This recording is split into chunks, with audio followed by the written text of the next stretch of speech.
Bonjour, Pierre-Olivier Margerie, juriste fiscaliste à CDER depuis bientôt 5 ans. J'anime ce soir l'atelier des énergies renouvelables dans le cadre des ateliers du Conseil et l'objectif est de procurer aux adhérents un certain nombre d'éléments concernant les atouts de diversification dans le cadre des énergies renouvelables avec l'accompagnement CDER. Nous serons 3 pour animer cette réunion. Justine Idé, ingénieur conseil spécialisé dans le photovoltaïque et l'agrivoltaïsme.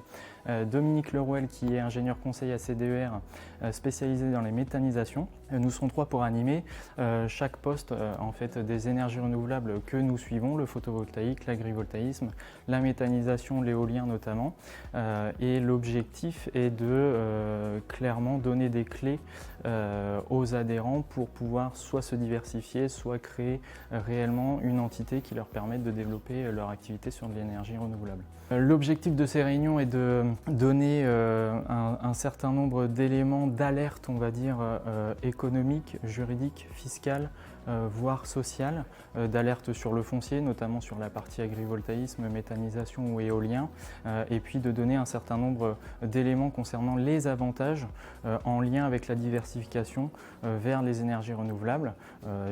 Exemple, l'autoconsommation sur la partie photovoltaïque qui pourrait permettre à un artisan ou à un agriculteur d'éviter de payer trop cher son électricité et de rester sur de l'autoconsommation dans un premier temps pour lui permettre de déprécier ses charges dans sa structure par exemple. Je m'appelle Édouard de Normandie, je suis agriculteur en Seine-et-Marne en grande culture, installé depuis une quinzaine d'années.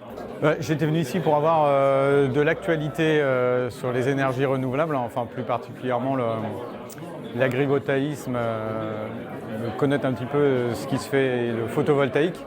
En fait, c'était surtout pour avoir, comme les lois évoluent, les tarifs évoluent, c'était de réussir à avoir, de comprendre s'il y a pour moi, sur mon exploitation, une opportunité d'avoir un tel projet. Ça me permet aujourd'hui d'avoir des éléments pour réfléchir, d'avoir des interlocuteurs identifiés pour pouvoir mûrir mon projet. Donc non, investir, je ne sais pas encore, on va déjà poursuivre la réflexion grâce aux spécialistes et puis après on verra si je me lance ou pas dans tel ou tel projet. J'étais venu là pour chercher de l'information et mûrir ma réflexion. Il faut à mon avis sortir un jour de l'énergie fossile.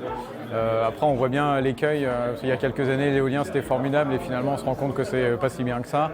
Enfin, voilà, je pense c'est pour ça qu'il faut faire attention de ne pas réagir sous le coup de l'émotion, mais justement réfléchir à un projet en se disant effectivement décarbonons, mais de manière intelligente et surtout de manière durable sur nos exploitations. Je suis très content d'avoir participé à cette session. Ça m'a permis de rencontrer des spécialistes, d'avoir de l'actualité parce qu'on a bien vu, notamment avec les navettes parlementaires, que c'est des sujets qui changent très très vite. Donc non, ça permet d'avoir de l'information en temps réel et puis de pouvoir identifier des interlocuteurs qui pourront, le cas échéant, m'aider dans ma réflexion.